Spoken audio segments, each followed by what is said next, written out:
Wallet top up process எப்படி, அதே மாதிரி வாலெட் பின் எப்படி ரீசெட் பண்ணுறதுன்னு இதில் போட்டிருக்கோம்.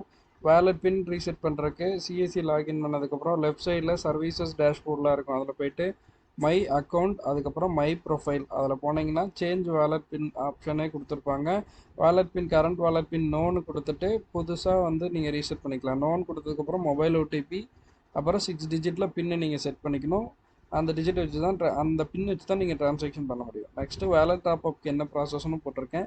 இது நார்மல் டிஜிட்டல் சேவை யூஸ் பண்ணுறதுக்கு உங்களுக்கு ஈஸியாக இருக்கும். டாப் அப்புக்கும் எப்படி பின்னு ரீசெட் பண்ணுறதுனும் கொஞ்சம் பார்த்துக்கோங்க.